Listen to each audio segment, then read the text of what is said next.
Jim, the question I played you earlier from, I believe it was USA Today, Phil Strum, asking about Chris Jericho. Strum at the Scrum? Strum was at the Scrum and he asked about any sexual misconduct or any other misconduct during his tenure in AEW. One of the issues with these Scrums is who's getting in there and who's asking questions. I'd like to think Brian Solomon asked a thoughtful question. He got like a 30-minute answer, so I think that may be... Well, no, he got a 30-minute monologue. He didn't get an answer. Kevin McElvaney from Pro Wrestling Illustrated, he asked a question. The guy from The Observer, we could joke about how nervous he sounded and trying to almost set up the question for an answer. He at least asked the question. Here's the follow-up question. Right after Phil Strum from USA Today asked about Chris Jericho, and Tony Khan didn't answer it. Here was the next question. Hey, Tony. Oh, hey. He held his hand up. Sorry. Oh, sorry. I got the microphone, though. Hey, Tony. Big hello. Rich, Batman Podcast. You, AEW, have been responsible for tremendous moments in professional wrestling for the past 5 years, right?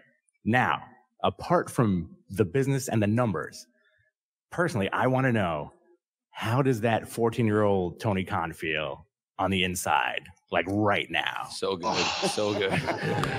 Now, again, let me stop and we can get to this ridiculous question and answer here. This is the follow-up that someone in that room thought was a good time to ask after the Chris Jericho question. And I guarantee you, of all the long answers Tony Khan has given, I bet you he can go on at length on this one. He was smiling from the moment the question started coming in. He looks so happy to be thinking about or even answering this question and not talking about Chris Jericho and any misconduct in AEW.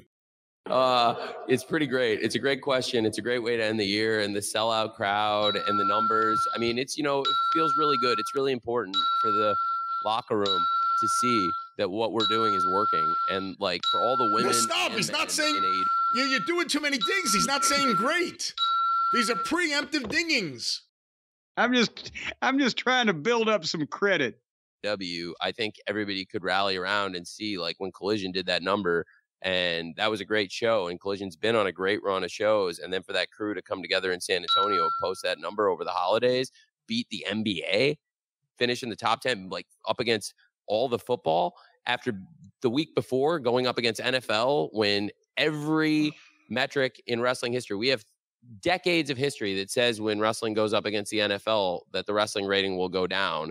And this time the wrestling rating went up, and it spoke to the quality of the show and how excited people were about those matches, the Continental Classic, what the women are doing, and everyone across the show, the tag team division, just some great things. And there have been a great group of people throughout the year. Also a great group of champions. See, I told you I'd need credit. For me, week to week have just been absolutely delivering. And, we have some champions that, were not up here in the Scrum, I think, that have done a great job. Champions. He could have even done a better job of answering about his own 14-year-old fucking self, sitting in the basement, pussyless, jacking off to fucking E-feds. Let's see if he mentions if he was in the basement. Mentions not having pussy? Like Ricky Starks, Big Bill have been excellent. Christian Cage is somebody who's maintained a high standard. And then I believe, in addition to the great champions, some people that have held championships, MJF, what a huge part of AEW MJF has been. What a huge part of AEW FTR are week to week. And there's so many great examples of this. So like when we posted the Collision rating. Why weren't FTR on the pay-per-view then? They're a big part of everything week to week.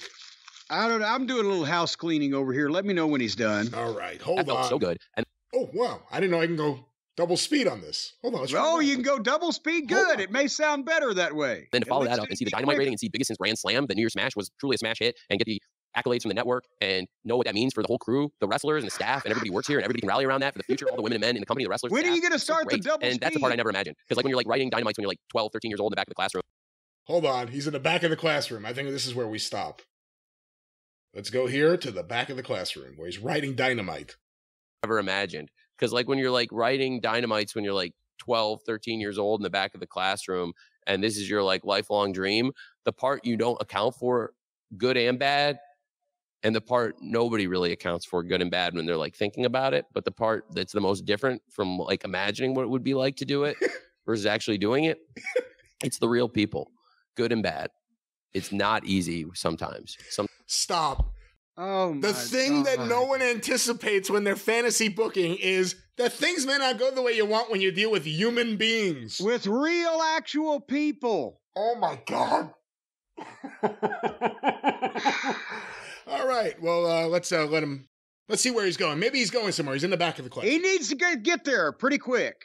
Sometimes it's the easiest thing in the world. You have like Tony Storm come up and like, one of the greatest people of all time. And like, there's moments like that. And Tony Storm gives you your hat and sunglasses. Okay. That's pretty easy. That's fun, right? That's a fun day at the office. There's days that always aren't the most fun day at the office, but what I love about it is the people, the fans, because I'm a wrestling fan. And like I said, the last time I was up here with you, I know that doing it 365 days a year, it's like hard to be a wrestling fan. It is. It's hard to maintain that 365 days a year. And one of the things I was really proud of with the Continental Classic is that I felt like there were people. I'm not going to listen to him defend the Continental Classic. Yeah, I can't.